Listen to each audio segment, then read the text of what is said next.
New Yorkers are probably going to be like, what? But the pizza slice I actually grew up on, like obviously I had like New York City plains, like a plain slice, but Sure, sure. the slice I really grew up on was actually a chicken Caesar slice at Romeo's. What is a chicken Caesar slice? Uh,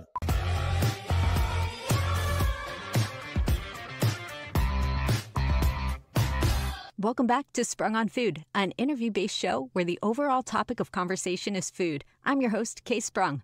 This season, I'm talking to food content creators, and my next guest is Justin Wu, also known as Hungry Artist NY. Let's get into the show.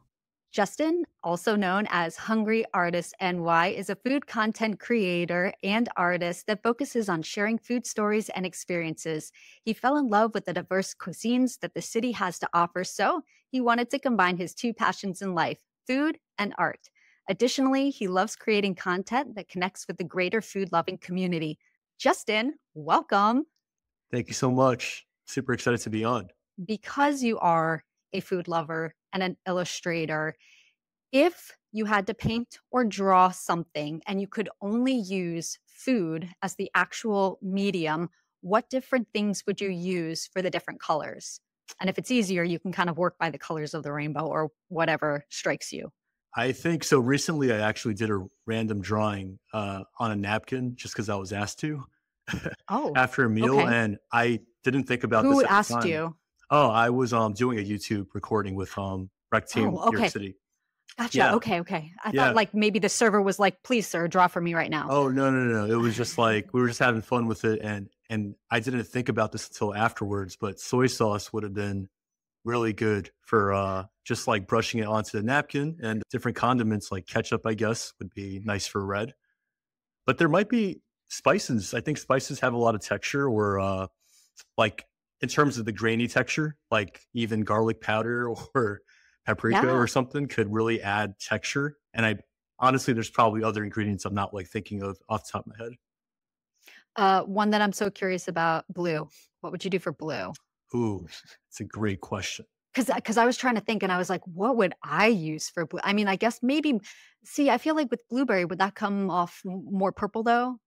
That was the first thing that came to my mind, Yeah. but yeah, that would be like a bluish purple. But the thing I like about blueberry is that you can use it in different ways, right? You could actually smash it against your canvas to get a Yes. splatter, or I guess you could cook it down into like a syrup or something and have it more like a viscous texture versus combining it with water and making it a paint.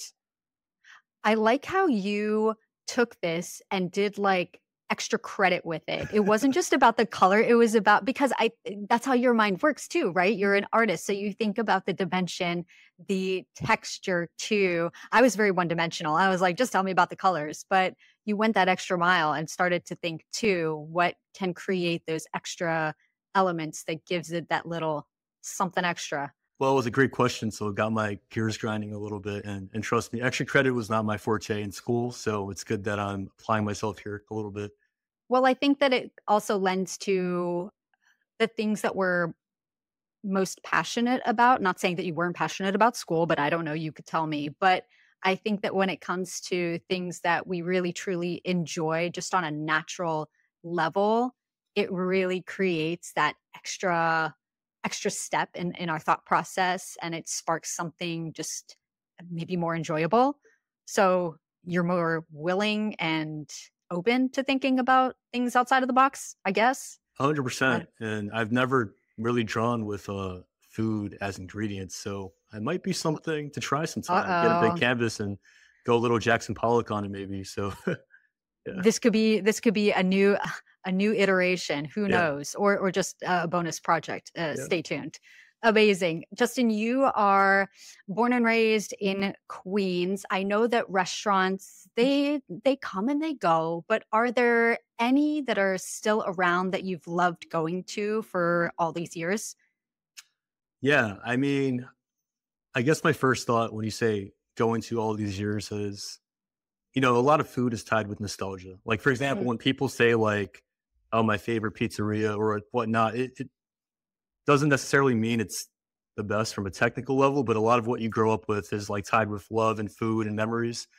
So to this day, like the closest pizzeria to my parents' house is still around.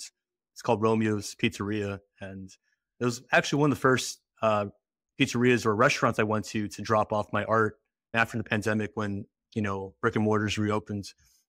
And New Yorkers are probably going to be like, what? But the pizza slice I actually grew up on, like obviously I had like New York City plains, like a plain slice, but the slice I really grew up on was actually a chicken Caesar slice at Romeo's. What is a chicken Caesar slice? So it's Is it kind of like what it sounds like, or yeah, to an extent. Like, I mean, it's okay, similar, like same New York City crust or, undercarriage, like pretty thin. But on the top, like they would load it with mozzarella cheese. And I think under the mozzarella, they would spread some like Caesar dressing. But on top of it, they would also dress it with some Caesar dressing. You have lettuce, like romaine lettuce. And then the best part was the chicken cutlet. Like it was breaded chicken cutlet. So like when you eat it, I mean, to me, it was just delicious. And like all my friends who went to my elementary school, they still resonate with it. It's still there. And I know the owner and his son because, they kind of saw me like growing up and we would go get pizzas. So unconventional, but also an example that I'm not a purist. Like pizza is kind of a blank canvas. Like pizza could be a lot of different types. So. Yeah, I feel like pizza in general, especially maybe in New York, can be a very contentious topic because there are so many strong opinions as to what's the best, type, how to best eat it. I had an interview with another guest, and they're from Italy, so I wanted their input on the whole, at the time, Mayor de Blasio, I say in quotes, scandal, when I don't know if you remember, he was being torn apart because he was using a fork and knife. And people were like, absolutely not. We don't do that. This is how we eat it. So like even the technique, people have very strong opinions. So I'm glad to hear that a real New Yorker is saying, calm down, everybody. Like it's food and it's more than just rules that people tie to it. I think that, right? Like that, to me, I think that's where creativity and intrigue in food and innovation stems from, because honestly, I've never heard of a chicken Caesar pizza before. It sounds very interesting. Not at all. I didn't know that there would be like the actual lettuce involved. Yeah. Very interesting. But that's it too, right? The nostalgia. 100%. You had just mentioned that this was the first, the chicken Caesar pizza was the first illustration. Was that the first one of the Hungry Artist collection? It's a really great question. It's been so long. It was definitely one of the first. I don't know if it was the first, to be honest. At this point, I think I do forget a little bit. Oh no! But during the pandemic, like literally the first. So I started drawing because I had never drawn food like that before, but it's always been a hobby for me to illustrate. And while I was working remotely at home and restaurants were closed and not reopened yet, I just thought it'd be fun to like illustrate foods that I missed or was having via takeout or whatnot. So I think for 50 days straight around, like I was drawing at least one illustration per day. So that's kind of how it started. Like I was rolling out and creating a lot of art. I mean, that was tied through to like having the time to do so as well. But Romeo's chicken Caesar slices was definitely one of the first. Like it had to be like one of the first three. That's amazing. Yeah. And now I feel like we got to definitely find out what number one was. But homework for later. Yeah. I would love for you to kind of dive a little bit deeper into what the inspiration for starting that all was, and did you have a real plan for it, or was it just something that felt organic and right, and it really just kind of rolled from there? I would say it was organic. I mean, like I had gotten back into illustrating like during the pandemic, and my wife is a teacher, so she hooked me up with a educator's discount on iPad because I started learning like digital art, because now I primarily do most of my stuff via iPad since it's good for printing and things like that. But the food stuff was kind of like, what can I draw that I care about? And I realized, yeah, I love food and I've never drawn it before, and restaurants are kind of going through a tough time and I really miss just eating out because you don't I feel like a lot of people, like including myself, you don't really realize what you're missing. It's not just like getting great food. It's the conversations, it's the feelings, the ambiance, the memories that you can get at a restaurant or a brick and mortar, or create memories of people that you care about and you love that you can't get just via takeout sometimes. So that kind of inspired me to start drawing dishes that I was either A, ordering via takeout and reimagining how it would look in a restaurant setting based on pictures they had posted on Instagram or whatnot, or actual pictures I had taken in the past. And then there was no real like full timeline of a plan. I was tagging businesses in my drawings, and when restaurants reopened, they kind of like, some of them invited me to come in, but I also thought it'd be fun to like bring some of my drawings as prints into restaurants that I drew. So I was doing that for like a little bit, and then selling my art was actually because people asked like, "Hey, could you sell prints?" So I started doing that. And the vlogging stuff was also totally unplanned. Like the content creation stuff was just because I was going to restaurants. So I was like, everybody is making content nowadays. Why don't I just explore that for fun? Had no expectations, and feel very fortunate that, I had fun with it because, I feel lucky that I've kind of been able to reach a community that loves food and loves that part of it.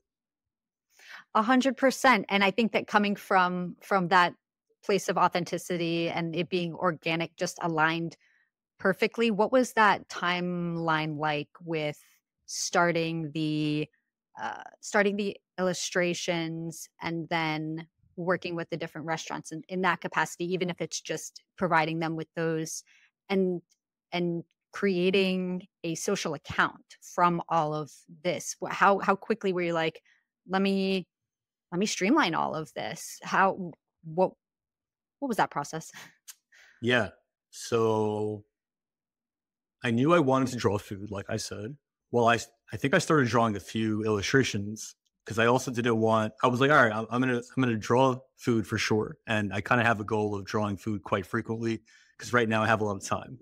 But I also didn't want to apply too much pressure to myself because then it becomes not fun anymore. So like I was doing that, and as I was creating my initial illustrations, I was like, oh, it'd be cool to compile this somewhere like Instagram. I use Instagram, right? So I was like, but what's my handle? So that's actually how the name Hungry Artist and why came, because I was thinking about synergy and I was like, all right, I don't, people have the stereotype of like starving artist. I wasn't going to play on that, but, starving kind of deviated to hungry. I feel like hungry could mean a lot of things. Like hungry could be obviously you just love food and you want to draw it, you want to eat it, but it could also mean like you're motivated, you're encouraged to, kind of keep creating, whether it's creating or just learning more about food. So that's kind of how that name/term resonated. So then the handle was created. I started posting, and I really didn't make like a single video or show my face or anything until maybe, I want to guess, like two 2 to 3 months into the account. Initially the Mm. account was just like, if you go all the way down, uh it was a mosaic of like, the initial idea was like almost Andy Warhol, like it was boom, boom, boom, Ooh. Yeah, like yeah. just like square prints that would fit also like as a square post in Instagram. It was very much about the aesthetic. Like I was looking at it as like an art curated feed. Yes. Um, Welcome yeah, to my gallery. Very, yes, very how Instagram first, the origin story of yes, Instagram, where there was only the square. There wasn't like the longer aspect ratio. Like it was just the square, just photos, lots of filters. But that part I don't miss. But yeah, almost how it was the purest way, how it was meant to be. yeah. So I think, and maybe I was influenced by like how Instagram was kind of modeled at that point. But yeah, like I don't remember if Reels were officially out yet, but it was definitely very early in the period, Hmm. like ingestion period for Reels. So I wasn't touching that yet. And then I started messing around with it maybe like around the time I started to like show my face, I think. I started showing my face because I was like, let me just relate to people, and people are engaging, like I'm commenting and also connecting with people that love food. So why not? And then I think I started realizing, like, as I started vlogging because just organically going to restaurants because of the art stuff. And then that deviated into sometimes just doing content without the art, just doing food content, just for the passion of it. And then that's kind of how it led to today, because I've been doing this for about I think a little over 3 years. Hmm. Yeah. And at what point did you start to see your account grow and gain traction? Through the first year and a half or so, I wouldn't say like I was definitely growing, but I wasn't like, it wasn't like a huge following at all. But I would You got to say, start somewhere. yeah, yeah. And like I think you learn too, like as you grow, as you create content, you learn how to edit. Like those things were all like new to me. But there was one specific video and it was only like 7 seconds. It was a second video of me going to the Zongtu lady in Chinatown. She sells like, I guess in English it's like sticky rice dumplings, Hmm. or some people call them Chinese tamales because they're wrapped in like bamboo leaves and sticky rice. It could be savory or sweet, but she Wow. sells them on the corner of Grand and Christie in Chinatown. So like it was just a video of me buying from her because she's kind of like a Chinatown legend and she makes really good like zongzi. So and it was 7 seconds. So it was just mainly her on the corner, me buying the food, tipping her, and just that was it. And then like I remember I posted it, not thinking much of it. Then I woke up the next day and my phone was like, I keep my notifications off for Instagram or socials, but when I went Right. into my app, I had never seen anything like that where the notifications were all blue. Like it was just follow, follow, follow, follow, follow. So that video just Whoa. like completely blew up and I gained, in a span of a week, I gained like 15,000 followers. What? Yeah. Justin, that's amazing. What do you, I mean, sometimes these things we have no rhyme or reason or explanation, but what do you think lended to that? I think it A, was, a yeah, 7 second, I don't know at that time if that was like the prime target. They change all the yeah, time. What they give preference over, they're like 15 seconds, and they say, no, 90 is good. Then no, now you can go 3 minutes. Like it changes all the time. So I love the fact that it wasn't anything thought out or planned. You were just posting a video that you really liked, but what how do you think people were finding it and they were just loving it and they were like, I'm into what this guy's doing. I'm here for the ride. yeah. It was crazy because I mean, like, obviously, every person, as they look back at their old work, they sometimes scrutinize it more. Like, I'm sure, like, Sure. with you, with like, pastries, baked goods, cakes, like, you probably look at it the same, but it's part of growth, right? So when I look back at the video, I'm like, this is not a good video, Okay. but what it is it created, I think it provided value, and value can be provided in a lot of different ways. It's not just quantitative, right? Sometimes it's like emotions. So Mm. I think people connected with like her, like she's an older street vendor. She does it for the passion. It's not really just for the money at this point. But like her on the corner selling these, like it's a labor of love. Like these things you got to make by your hand. Like I've seen my mom make them, like that, and also the intrigue behind just really great street food being present in New York City. I think people maybe may have found that endearing, and people wanted Hmm. to go support her. And I think it made me realize that whether something's 7 seconds or not, like if you can kind of tap into that a little bit and deliver a message that people can resonate with, because ultimately social media is all about connection and starting a conversation, then you could kind of, have viewership or, start some type of conversation like with an audience. So once that video hit, I essentially started to be a little bit more interested in understanding if I could repeat that. Obviously, it's not all about going viral. Like I don't want to like put out videos where it's like constantly clickbait, and that's just my personal style in terms of that. But it's a little bit of a balance of understanding like what's going to get some attention, what's going to draw someone in, but also tell a good story and hopefully that people can really find interesting and valuable. Do you feel that when you were talking about the early days of how you had that vision for the square illustrations and then you started incorporating some video and then you had this one video that really struck a chord with other people, do you feel throughout these 3+ years you have been flexible in trying different types or styles of your content based on maybe, hey, these kind of trends are happening, maybe I should try? Or do you really stick to what you just feel comfortable with or doing in the moment? Do you feel that flexibility to just test as things change and evolve? Or is it more, no, no, I will do whatever I want to do? I definitely change a lot actually, Mm, and testing is, I think, actually good. It's good to change things. Obviously, if it ain't totally broke, why fix it? But like, you could mm, always make little tweaks and adjustments.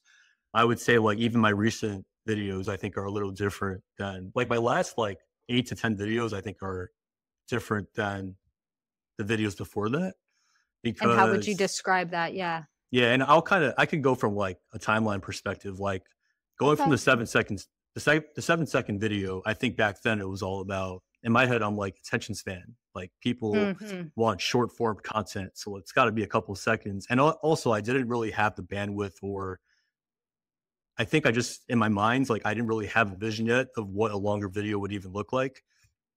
So 7 seconds was just like the cuts were so fast, but Straight to the point. it was just information. It's like, Yeah. yeah, there's this awesome street food vendor here. You should go support her because she's great type situation. And then seven, literally it just climbed. Seven went to 10 seconds, 15 seconds. And then I started realizing like I can't explain anything in 15 seconds. Like I just can't. Mm. Like that's one sentence. I started voiceovering stuff for the first time and I was like, I started with 15 seconds and I was like, all right, let me try half a minute. And at that point you're a little nervous because you're like, oh, I'm screwing up my retention potentially. But then you go Mm. for it and you realize it's not that scary. Like, you know, good content could be good content. And I got to the point where I got more involved with like the storytelling aspect, to the point where I was interviewing some restaurant owners and vendors, like audio wise. So if you do that, you got to incorporate more time.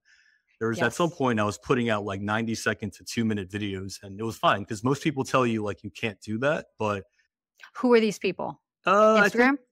Instagram, or like Okay. I Like think social like media experts and yeah, whatnot? yeah. Okay. Which but I Not think not your like followers. They were no, no, probably no. like, "Cool, man. Keep it coming." Yeah, Yeah. yeah. I think like social media experts or Right. consultants might tell you like, oh, it might Yeah. be too long. But I Mhm. think what I've learned is like good content ultimately wins, because Mhm. like people will just watch if the story makes sense.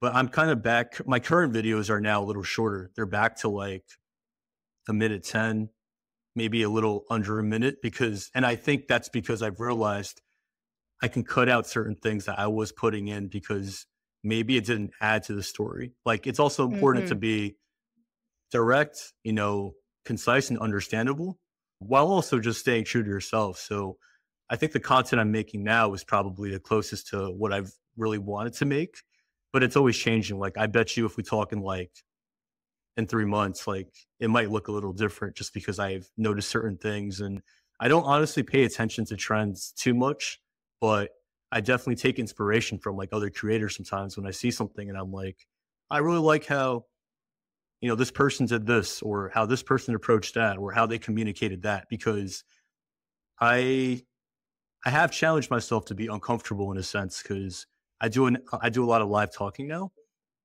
which I wasn't Oh, doing any like of that. speaking in front of a live audience, Uh, or like doing like Instagram lives, or Well, live as in like I'll probably go into the pizzeria later today and like I'll talk live on my video. Like I'll just be in public I talking see what you and see. people are Okay, staring. yeah. So in the beginning, like I'd get You're like, "Don't pretty, look at me." yeah, and I still get that way a little bit, but you kind of push the envelope and force yourself to get comfortable at being uncomfortable. And you start realizing, Yes. because the good thing about talking live is that it's organic. So whatever I'm saying is real. Yes. It's not really scripted. It's just kind of like, this is what I'm In the moment. tasting. This is how I feel. If I have like a funny pun that I think is funny for whatever reason, I'll say it. It's just that. So Yeah, and, God bless editing, so if you hear it back and you're like, "Nah," yeah. you can always cut it out. Did you ever have a situation where you now that you're saying doing the live audio, did you ever have a situation where you were doing that and then watching it, listening back?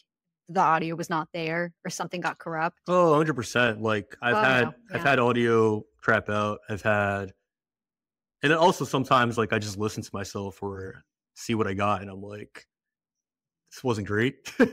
I So mean, like, yeah. what do you do in that case? Are things still usable? Do you just have to pivot and turn it into something a little bit different than what you imagined it to be? Yeah, most of it's still, I would say like I get so much content while I'm there that it's highly likely that it's usable.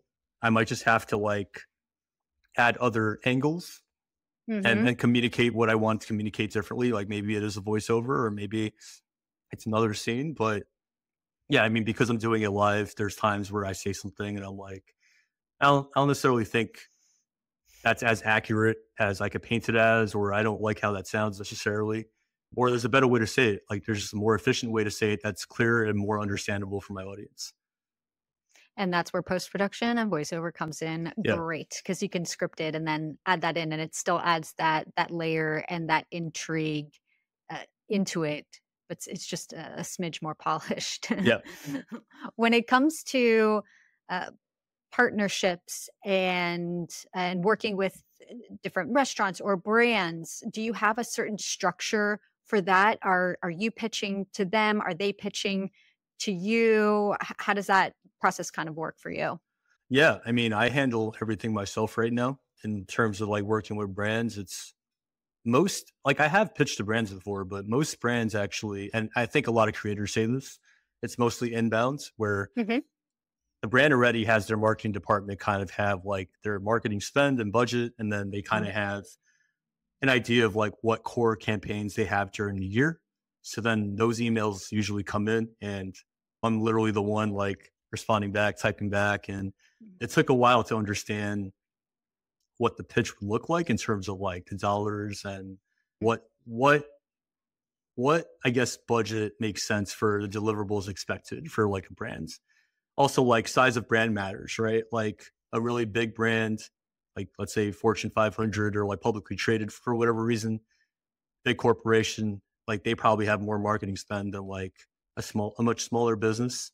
So that's always something I keep in mind. But it took a lot of time. It's like trial and error because in the beginning, for the first like half year or even 1 year that I started to monetize off like brand partnerships, I was definitely under pitching myself. And obviously, like Mm. as your account grows and things like that, like, you know, in terms of the industry value right now, it probably goes up. But at the time, even like I was definitely undervaluing just based on conversations I've had with other creators and my understanding now of like what's in the business. Yes, trial and error, I think for a lot of people, but that is interesting that you mentioned through other creators. So have you been able to connect and make friendships, relationships with other creators that are open to being candid and sharing information? I think sometimes just by nature people think, oh, if this person might view me as competition and not want to say things because they want to gatekeep, but I guess it just depends on who you kind of choose to surround yourself with. Do you find that other people within the community have been helpful in that way and said like, "Hey, Justin, like this is not you should be asking for more based on what you've got going on and what you can provide," or how did that kind of shake out to get the light bulb going? Oh, actually, no, I do create value and it should be compensated as such. Yeah. So in the beginning, like I didn't really have as many creator friends, like in terms of, people who were like doing brand partnerships or whatnot. But Mm. in time, I was thankfully connected with a bunch of people that I just like organically became friends with, or I was following them. We started talking. And I'm lucky in that the people that I've been, become, friends with have been helpful in that sense. And a lot of times, like, I mean, it's not all about following, but industry might be different. For example, maybe their following's larger than mine. So like they're kind of in a different stage of like their creation path. Like they may have been doing it for I've been doing it for like 3.5 years. They may have been doing it for like much longer. And I understand the idea of like this person could be pitching against me, but I haven't really felt like threatened in that way because I've just been really lucky in that people are willing to be transparent. And I think like when that's the sentiment that's being shared, it's like a symbiotic relationship where everybody can eat, everybody could win on some level. It's such a burgeoning industry now. It's growing where the truth is like different companies will have different needs for different people at different times. And even if you do Right. collaborate with like a certain brand, they most likely are not going to force feed your content like 5 times a year, like to the same audience. Like they're probably not going to, hire me to do content like in 5 times in a year. So That's a good maybe, point. maybe like that could be my friends or vice versa. And like I've even been lucky at times to have shared contacts. Like I've met people in marketing or, brand partnerships or agencies because of friends as well. And I feel very lucky to have that because I mean, 3.5 years ago, like I didn't know anything. So Right. yeah, That's really amazing, and that's such a good point too, is that there are enough seats at the table if you make them, and having these relationships with other people in this space could be, in a business sense, so mutually beneficial because just like you said, somebody may approach you for an opportunity and then they say, "Hey, Justin, do you have any other creators in your circle that you would recommend that might be interested?" And you say, "Oh yeah, actually, so and so." And then hopefully, they do the same in that. So it's there's a lot of or there can be a lot of reciprocity, and it can just help everybody grow together, which I think is so beautiful and pure. 100%. Because I mean, I think like I could speak for myself, maybe for others, but before I knew anything about this industry, I think like the perception of the word influencer, I mean like content creator, influencer, I know like they could be different. They're kind of one the same in some level because whatever anybody creating How would content. you differentiate the two for your own definition? So yeah, I guess my definition, an influencer can be anybody that influences some decision making or thought concept or so an influencer could be like a politician. Like Mhm. that to me is an influencer. An Yep. athlete that has a platform is an influencer. Anybody with a platform that has some opinion, whether they mean to or not, is an influencer. Mhm. I think that word did get kind of siloed into a stereotypical way of thinking, which was Right. like 4 years ago, I kind of thought of an influencer as like that fashion forward lifestyle influencer that was, like pushing products, affiliate links, whatnot. And a lot of people go like, oh, they're relying on reviews to make money. Like that was just the whole negative aspect that people had tied to that. But an influencer is to me anybody that has influence.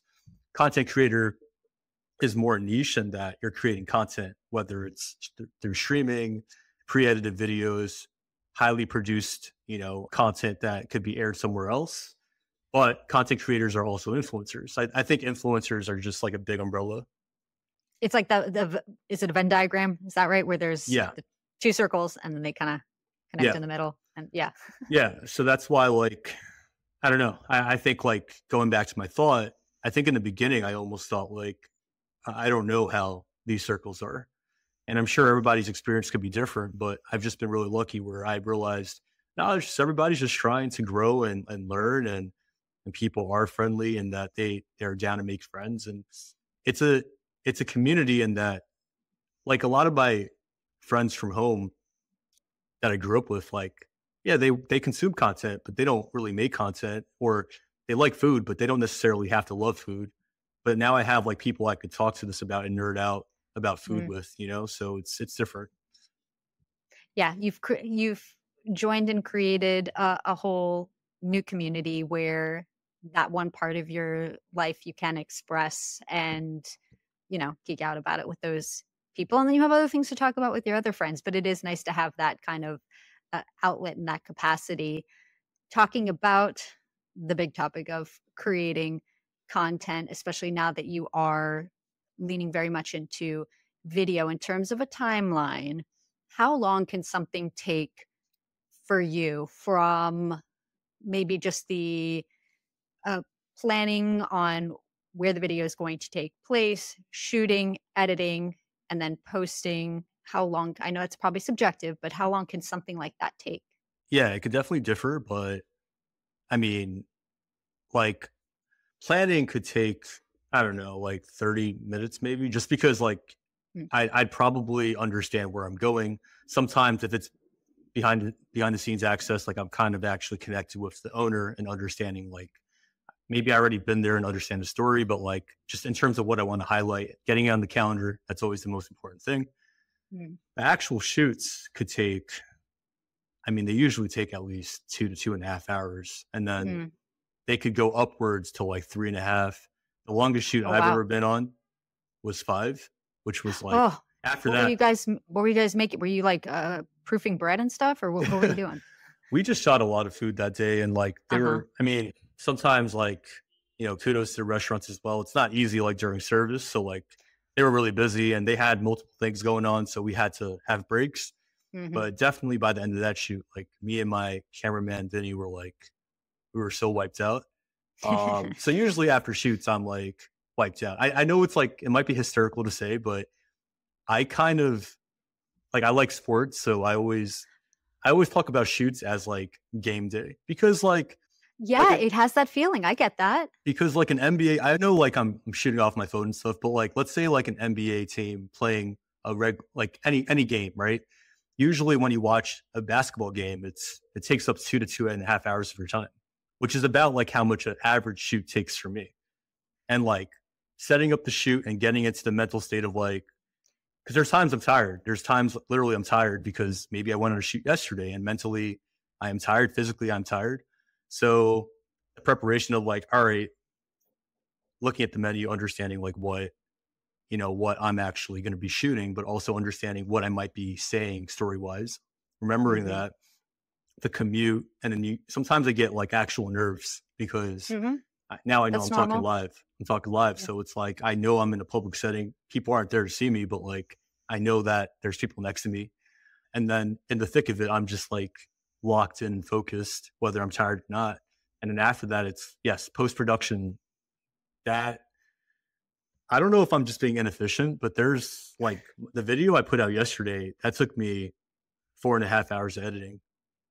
Okay. I mean, that to me, honestly, as somebody who edits video too, depending on what it is, that doesn't sound crazy. Because I think too, you'll do, if you're personally, I'll usually do kind of a first pass and then watch it again and then see Yeah. and then change. So it's a lot of back and forth. I mean, maybe that's, I don't know. Yeah. But also, if you have a ton of footage, you have to really, it's very difficult to take 2 hours of footage and whittle it down to a minute. It's I not tell that easy. myself, I tell myself like try not to overshoot. I guess in terms of clips, it could be like 120 clips. And I try to tell myself not to overshoot, but it's almost impossible not to because when you're there live, it's like any moment could be the best moment you could possibly grab. So I'm Mhm. repeatedly like pressing play, Mhm. stopping. And I'm now editing on my Mac. So like I'm getting used to that. And I was gonna ask how are you editing the video? So are you shooting on your phone, yes, uh, portrait or horizontally I'm and doing it. reformatting or I'm shooting vertically, mainly for uh-huh. short form, and I'm Yeah. importing it into a Mhm. Mac, and then Mhm. I start looking big picture. What should I delete first? Mhm. Because I can't use that. Or all right, now that we've whittled that down, now start mapping out the storyline. And it just takes time, like because it's like fitting in puzzle pieces. It's kind of like maneuvering, and then even after that, like I might have to voice over some stuff, or I also just get really OCD about certain things. Like Mm. I try my best to not make any spelling errors. So like that Yeah. also takes a lot of time. Like I don't just trust AI for my captions. Like I see certain creators that like sometimes like Oh. they make typos because it's AI generated, which is fine. Like honestly, it doesn't really impact if a video is gonna like go viral or not, to be honest. But for me, aesthetically, I need the commas, I need the hyphens, I need the periods, everything. Yes, the correct words capitalized and Yeah, spelled. Yeah, I mean, and that all takes time too. It's the attention to detail. Some people can't yeah. be bothered and they're like, whatever. But I think that that's an added layer of integrity that you It have that is takes very respectable. that probably takes another 30 minutes to be honest, because I'm also like Wow. making sure I'm making sure like timing makes sense too. Like if the sentence breaks awkwardly in captions, I hand manually like edit that, like change it. So that's why it takes so long. And then also I am terrible at language. Like I have no talent in other languages really. But like I could speak Mandarin because I grew up with it. I'm okay at English, Are but you like translating each video for every different language? no, no, no, no. What do you mean? I just mean like I think it's for me, I think it's important for me to not necessarily be the best at pronouncing things because I'm not an expert, but Oh, I I will see. I will really try my hardest to like I'm horrible at Spanish, for example, but I will try Okay. my best to say things natively I just because I understand respect now. the dish. And I've gotten comments here and there where people are like, "Oh man, this guy's like so bad at Spanish." I'm like, "Yeah, I really am, but trust me, I'm trying." Yeah, Do you ever do, well, I think it's commendable, first of all, to do that and pay respect to the language and the dish. But let's be honest, however you slice it, people are gonna just say yeah. what they wanna say. Do you ever come across any, trolls, weirdos in the comments, and how do you handle that? Uh, I see negativity every day now because it's Really? I've seen that for the last maybe 2.5 years. Mm, Just because when things go, they get viewership, like you're reaching a different yeah. audience and you can't really control who sees it.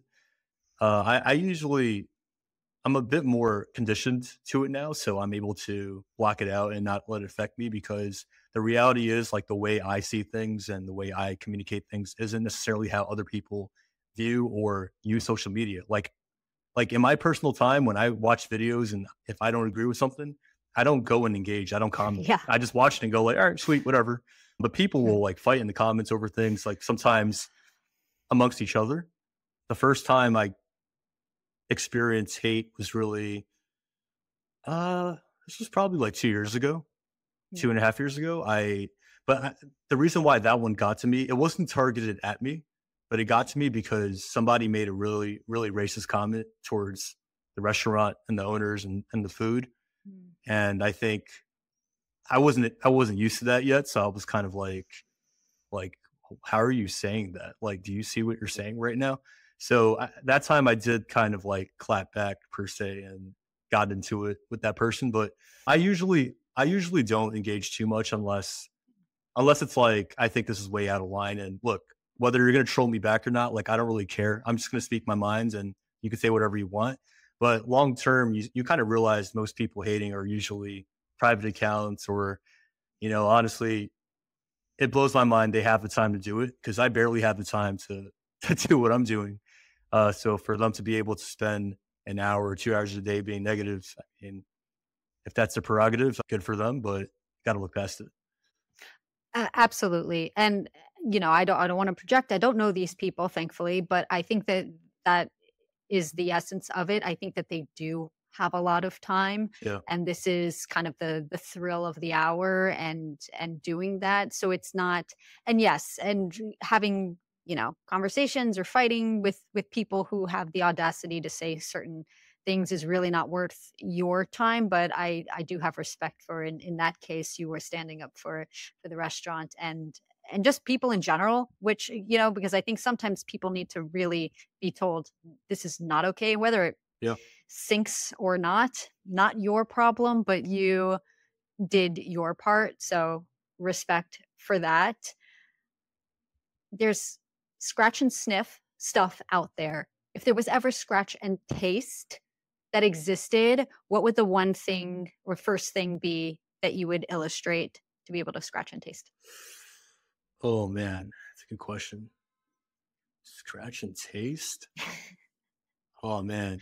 So it's See, got to look like, good and it's got to be palatable to taste off a page or yeah, yeah, whatever it yeah. See, is. that's an interesting question because my favorite cuisine is Japanese, and my favorite food is like sushi and sashimi. But I Oh, wouldn't, great. but I wouldn't Okay. do You wouldn't want to scratch and taste. sniff Okay. or taste for that Okay. because I feel like fish is like raw fish is very texture and like you know what I'm Right. saying, like Yeah, temperature just as texture a based. one-dimensional fish taste may not be everybody's cup of tea. But hold on, just to make sure I answer correctly. When you could taste this, are you tasting textures or no? Well, Justin, it doesn't exist yet, this technology, so we can Got really it. make it whatever Okay. we want. Yeah, and then yeah, I didn't think about it too much, but that's a good clarifying question to ask. All You right. answer how you feel. If What it's feels not right to you? okay, if it is, I mean, if it is textural and you could just have like the full experience, then I would probably just draw my favorite food, which is sushi and Okay. sashimi, like nigiri, like Yeah. just like full set of omakase, like probably. Oh, Just because that's I brilliant. love it. And but if you could actually taste the textures, if it wasn't textural and you could only have the flavors, maybe I would go something sweet. Actually, I'm not the world's biggest sweet tooth, but I think I'd probably go something sweet. It was a Fearney donut at yeah, Fearney donut at Little Flower Cafe. Ooh. I Because mean, yeah, I love a donut, so that mic drop. That yeah. won me over. You'd Who probably smell doesn't? like the Fearney, like the custard inside. You probably smell that. I mean, like I think I would just find like a dessert that has a lot of aroma because like Yes. Little Flower does like Afghan based inspired desserts, but it has like an American twist. So they have stuff like rose flavored or rose water or like cardamom. So I feel Love like it. that, yeah, the aromatics there would probably be nice and floral, and that might be nice. That creates the experience in itself. Yeah. Love it. Justin, how can people follow and support you? Plug away. Yeah, I'm Hungry Artist NY at Hungry Artist NY on all media platforms. So Instagram, TikTok. I'm trying to roll out shorts on YouTube as well. And I also sell my art, clothing, other merchandise on my website, which is hungryartistny.com. Amazing. Justin, thank you so much for sharing your story and spending some time with me here today. Thank you so much. Really appreciate it. Thanks for watching. You can find links and more info in the description below. Don't forget to give this video a thumbs up and subscribe to the channel if you haven't yet. See you next time.